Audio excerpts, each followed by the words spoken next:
She ignored you? Good. That's the moment everything changes. You're checking your phone again. You saw her post. She's online. But your message? Still there. Sitting. Seen. No reply. That's not confusion. That's your clarity. That's the line in the sand. That's your freedom if you're smart enough to claim it. Every ignored message, every sudden cold shoulder, every shift in tone you pretend not to notice, that's life trying to wake you up. Now the question is, are you ready to listen? Comment, I choose self-respect. Number 1, stop making excuses for her. You know deep down what's going on, but you keep lying to yourself because facing the truth feels heavier than the illusion. But every time she doesn't reply, every time she takes hours to respond with dry energy, every time you watch her being available for everyone except you, it's not miscommunication. It's clarity you're refusing to accept. And it's painful because you've invested, you've visualized, you've committed emotionally to someone who hasn't committed to you in the smallest way.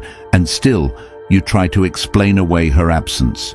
You try to find meaning in her lack of effort, like it's a puzzle to solve. But she's not a mystery. She's just not interested. And the more excuses you make, the deeper you dig yourself into a pit of emotional dependency where your mind becomes addicted to the cycle of confusion and hope. And that hope is what kills your clarity.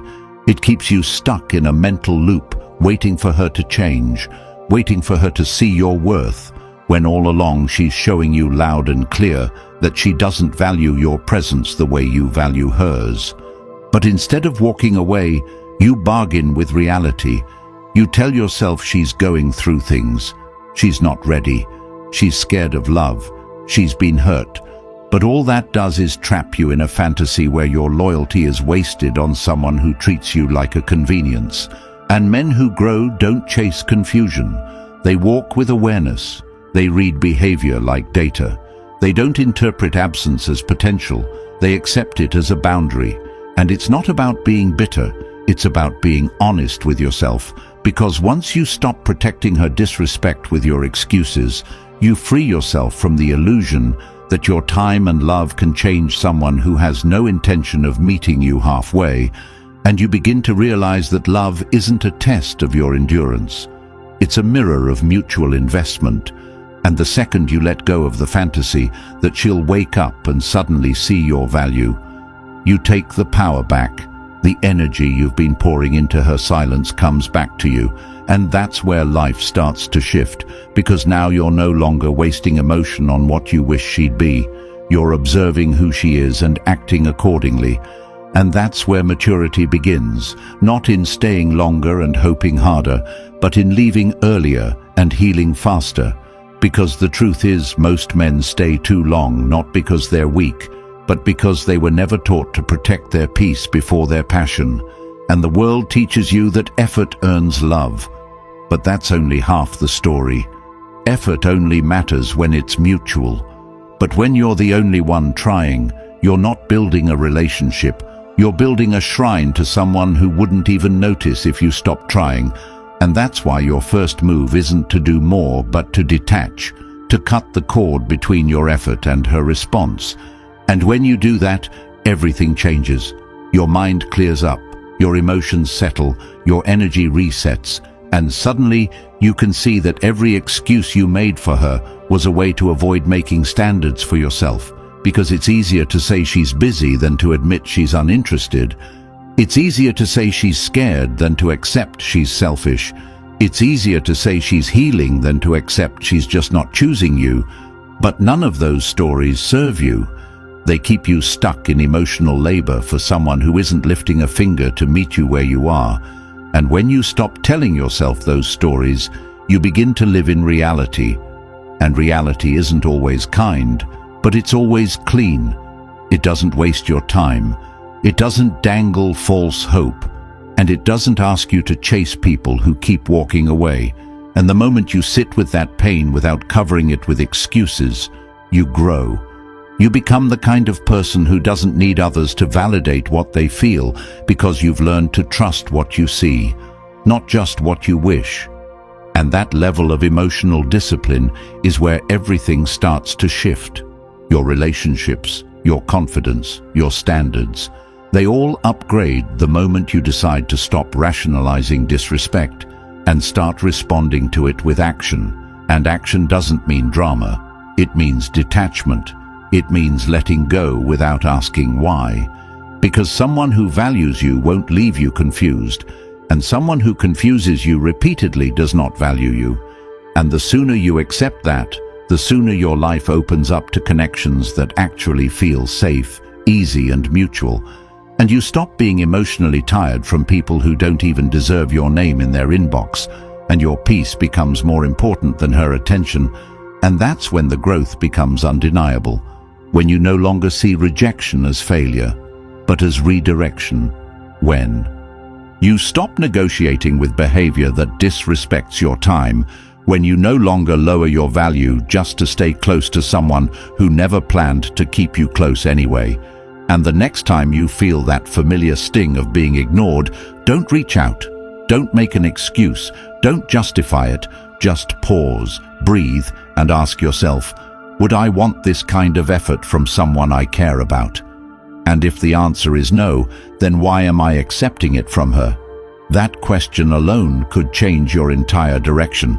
And if that resonated even a little, then the Stoic relationship blueprint is the next thing you need to hear.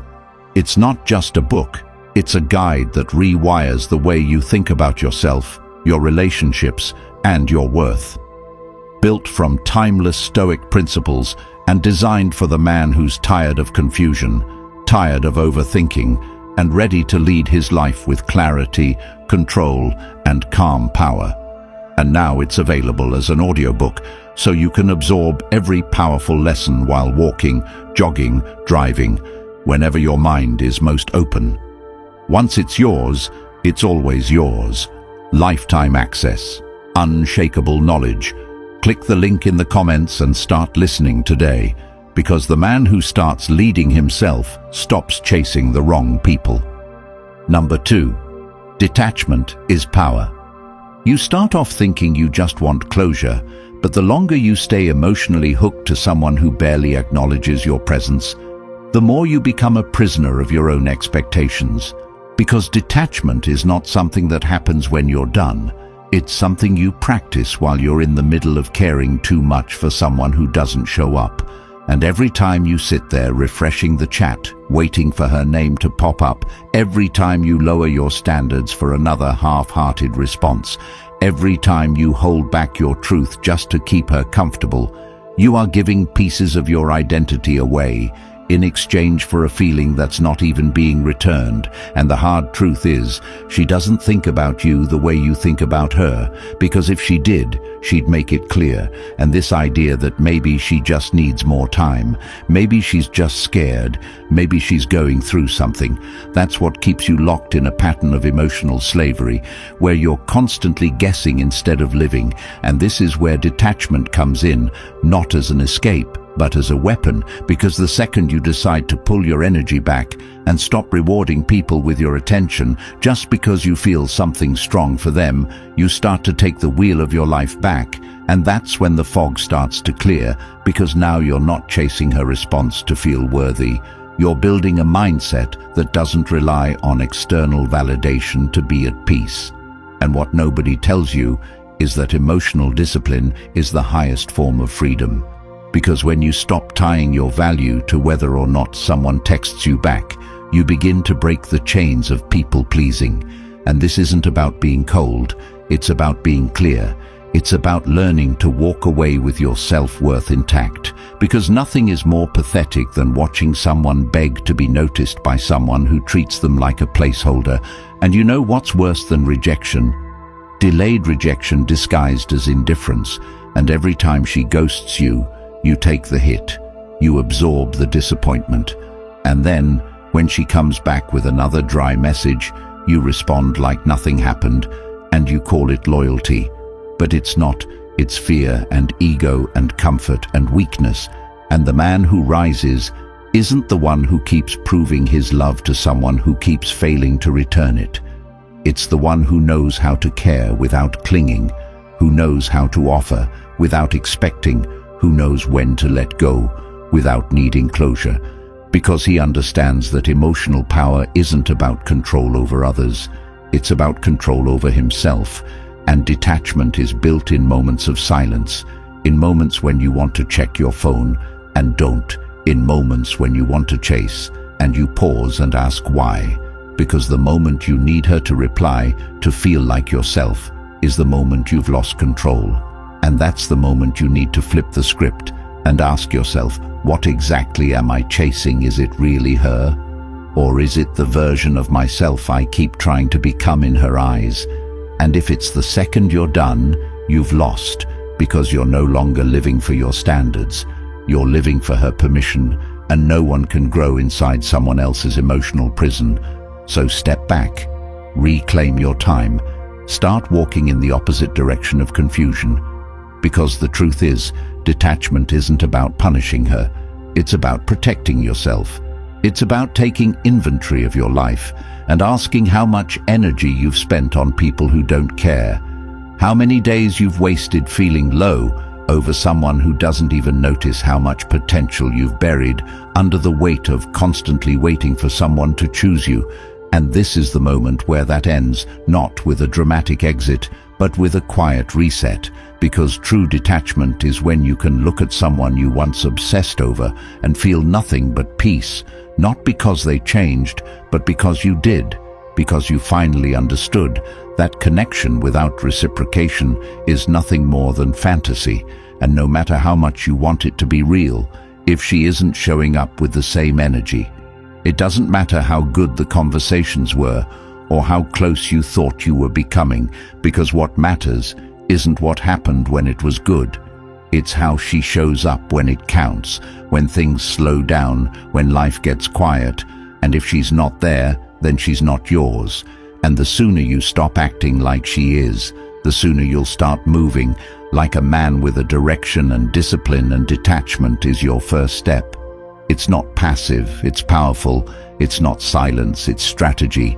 It's saying, I see you, I respect what you've shown me, and now I'm acting on it. And in that action is everything you've been searching for: peace, clarity, power, forward motion, and no, she won't. Understand it. No, she won't expect it, because she's used to you folding to her silence, but not anymore.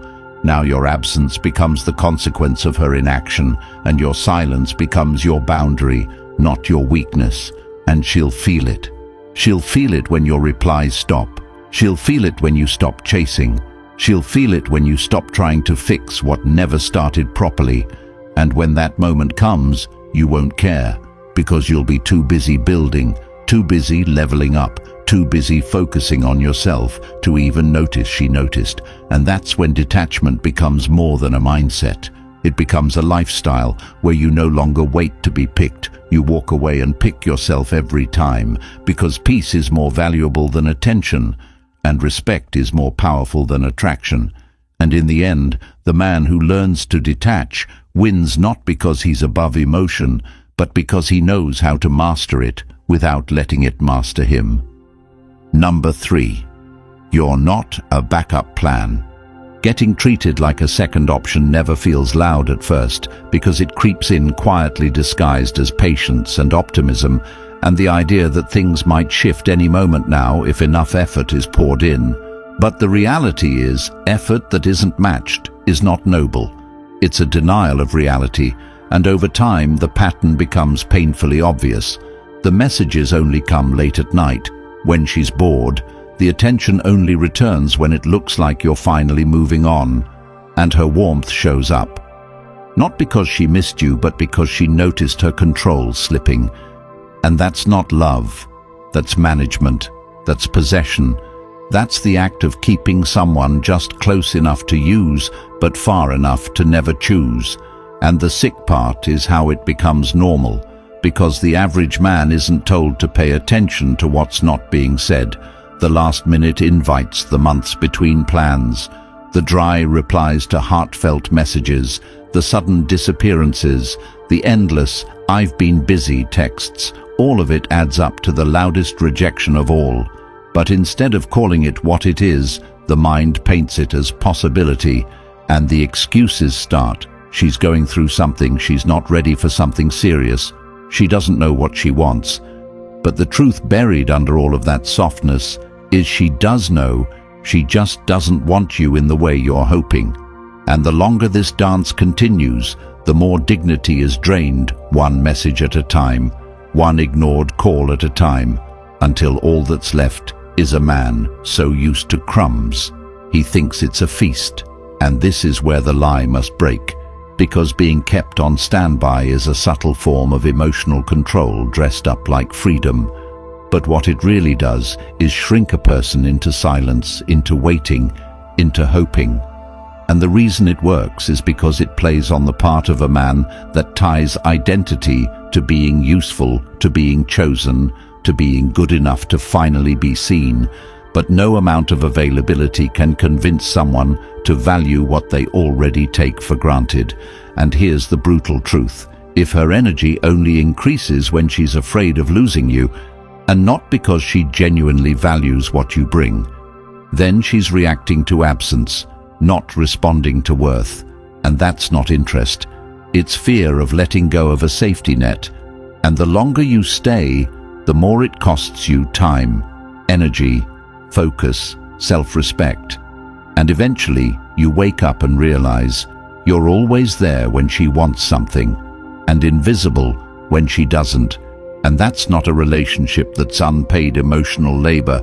And no one should build their life waiting to be chosen by someone who doesn't know how to recognize loyalty when it's in front of them. And the solution isn't to explain your worth louder, or try harder, or stay consistent, hoping it gets noticed. The solution is subtraction, to remove yourself, not as a punishment to her, but as a promise to yourself that you won't live in limbo emotionally, that you won't allow someone else's indecision to become your prison.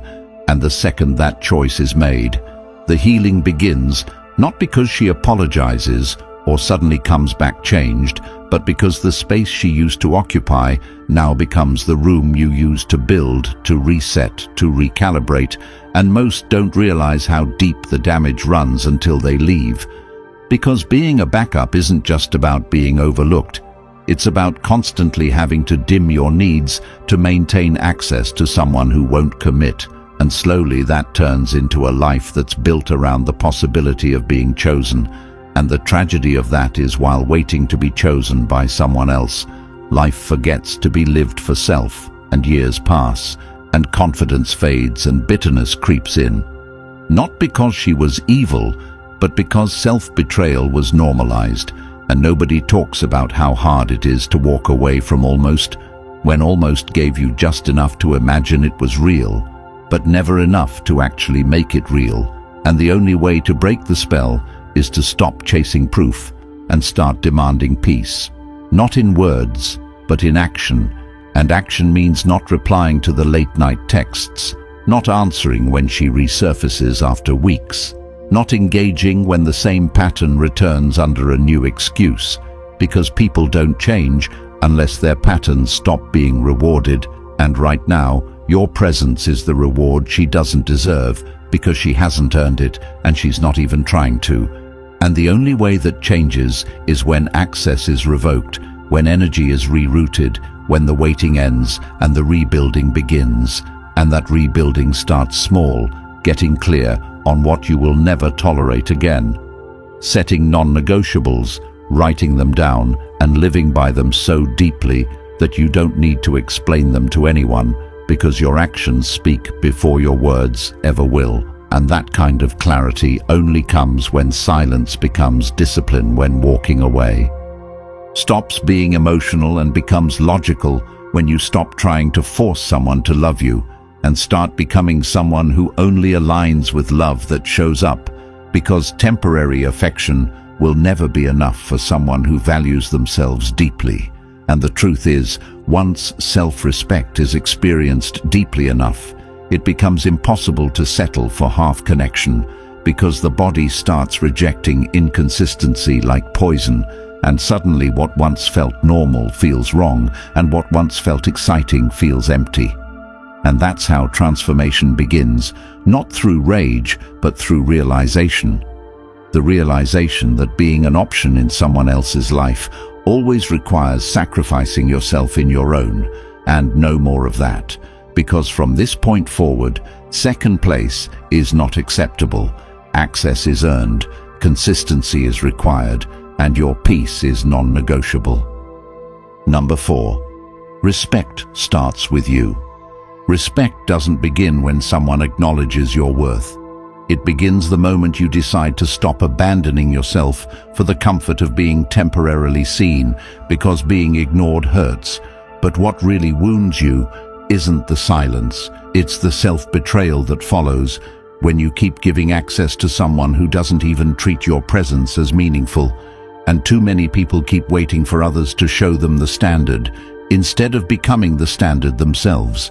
And that's where the downward spiral begins, because instead of enforcing what's acceptable, you adapt to what's given, and then wonder why nothing changes. And this doesn't just destroy relationships, it destroys identity. Because every time you let someone disrespect your boundaries, your time, your values, and you do nothing about it, you silently give them permission to continue. And worse than that, you start believing you deserve it. And that belief grows like a disease that numbs your intuition until one day you no longer notice how low your standards have dropped. You no longer recognize how much you've shrunk just to fit into someone else's comfort zone. And that's the trap that swallows potential, because when you lose your voice trying to keep someone interested, you end up staying in relationships that don't even have the basics of mutual care. And the reason this happens so often is because no one teaches you that the first person who needs to take you seriously is you. And when that part is missing, the rest crumbles, no matter how much effort you throw into it, because people follow your example. And if your example says, "I'll tolerate last-minute plans, dry communication, mixed signals, and hot-cold energy," they will assume that's your normal, and they'll match it or go lower. And the harsh truth is that most people don't step up unless they're forced to. And if you never walk away, if you never set consequences, they will drag the situation out until there's nothing left of your pride but dust and fragments. And by then, your self-respect will have eroded to the point where even basic respect feels like a gift, when in reality it should have been the bare minimum all along. And this is where the shift happens, when you stop expecting others to hand you respect like it's a favor, and you start showing it to yourself through your actions, through your choices, through your standards, through what you allow in your space. And when you do that, something powerful happens. You start becoming untouchable, not because you're rude or cold or unavailable, but because you're centered, grounded, unshakable.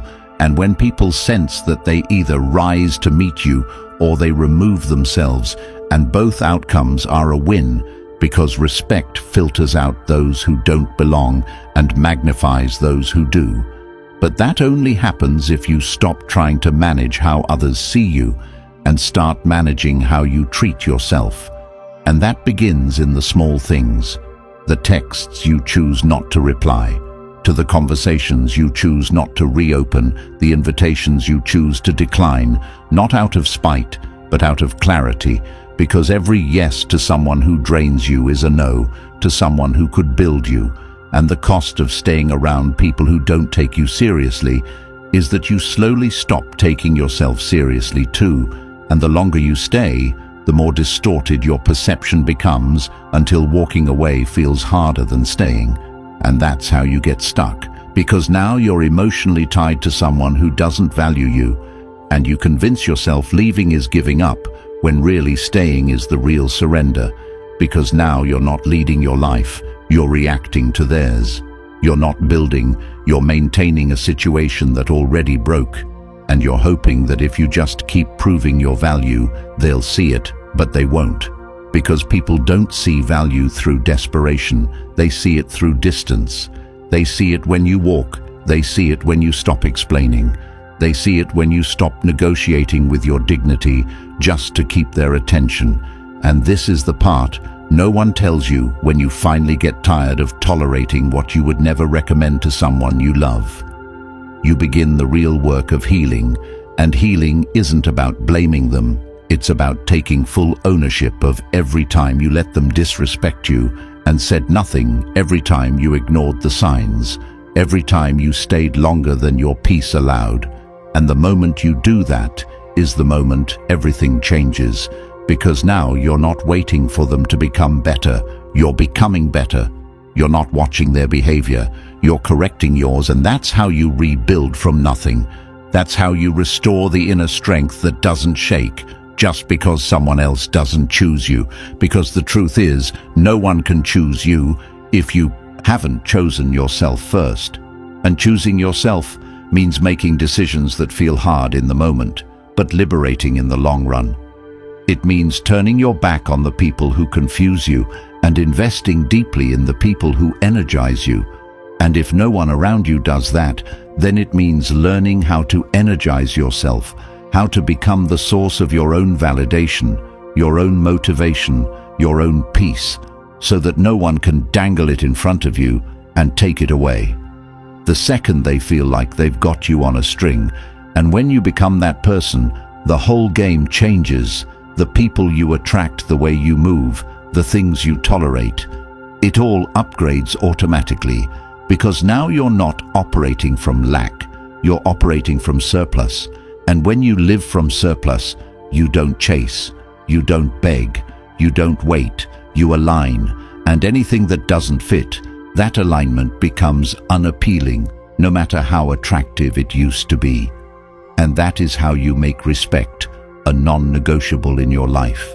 Not through shouting, not through convincing, not through hoping, but by living in a way that shows you will walk away the moment it costs you your peace, because nothing is worth losing yourself over, and no person is worth more than your self-worth, especially not someone who sees your consistency as weakness, your loyalty as desperation, and your love as disposable. And the day you stop explaining yourself to people who don't listen is the day you start building a life that doesn't depend on who stays. It depends on who shows up, and more importantly, on how you show up for yourself. Number 5, walk away with purpose. Walking away means nothing if it's done out of frustration and then reversed with the first sign of attention. Because real walking away isn't about making a statement to others. It's about making a promise to yourself that you will no longer shrink to stay where you're not respected. And it's not emotional, it's not dramatic, it's calculated, it's cold, it's rooted in logic that says every time you return to someone who treats you like a second thought, you teach yourself that you are not worthy of consistency. And when that becomes your truth, you start repeating the same patterns, not because you want to, but because your baseline has been lowered. And people who know you'll always come back will never treat you like you matter. They will use your loyalty as leverage. They will test how far they can stretch your patience, and each time you stay, they stretch it further until your identity is wrapped around someone else's inconsistency, and by then you're not loving them. You're chasing your own lost self-respect through them, and that is the most painful place to live, because now your peace depends on their attention. And when that attention disappears, you don't just feel ignored, you feel erased. So walking away must become your reset, not your punishment, not your tactic, not your cry for recognition, but your refusal to participate in dynamics that strip you of clarity and power. And the reason most people don't walk away with purpose is because they've convinced themselves that leaving is failure, when in reality, staying in spaces where your worth is questioned is the real loss. And the way out isn't about becoming heartless, it's about becoming self-honest. It's about sitting with the fact that what you're fighting for doesn't exist anymore, or maybe never did. And instead of fighting for a response that never comes, you choose to fight for your mental clarity by cutting the connection completely. And that means no text, no call, no checking her stories, no lingering in digital shadows, hoping for a sign. because those small habits are the invisible chains that keep you tied to someone who has already moved on emotionally, if not physically. And the faster you accept that, the faster you'll start building a life where your value isn't dependent on being seen by someone else, but built through the daily discipline of walking towards something better. Something built on standards, not sympathy. And this is where walking away with purpose becomes a discipline, because it's not about avoiding pain, it's about facing the truth and making peace with it, and then using that peace to fuel the next version of yourself. Because when you walk away and mean it, you get your mind back, your focus back, your time, your standards, your vision, all the things you lost while trying to keep someone who didn't want to be kept. And you realize it's not about whether they notice, it's about whether you do, whether you finally notice the amount of life you put on hold, waiting for someone to see what you were always willing to give. And now that willingness gets redirected, not toward another chase, but toward your goals, your health, your craft, your financial future, your relationships that actually feed you, not drain you. Because when walking away is backed by purpose, you no longer need revenge, you no longer need her to regret it, you no longer crave closure or contact or a final explanation, because you've outgrown needing answers from someone who never gave clear behavior to begin with. And that is where power is built in silence. Not the kind that waits, but the kind that rebuilds, the kind that grows. The kind that earns your respect back through action. And if that process feels lonely, good, it's supposed to. Because growth always feels like isolation before it looks like transformation. And you'll see it the minute your morning stops starting with checking your phone for her name, the minute your emotions stop swinging based on her mood, the minute your time becomes filled with your priorities and her presence becomes irrelevant to your peace. That's when you'll know you walked away for real, because people don't heal by accident. They heal by decision, and the decision to walk away isn't made once it's made. Every time you feel the pull to return and choose not to, every time you miss her and still don't reach out, every time you see her move on and refuse to take it personally. Because walking away with purpose means you're not escaping rejection. You're running toward your highest standard. And from that place, everything you were chasing will start chasing you. Not because you became what she wanted, but because you became what you needed. And that version of you is rare, not because of what he has, but because of what he refuses to tolerate. And when that becomes your default, when peace becomes your standard, when your emotional discipline becomes stronger than your desire for validation, you will no longer find yourself negotiating for space in people's lives, because now you are the one who gets to choose who stays and who goes.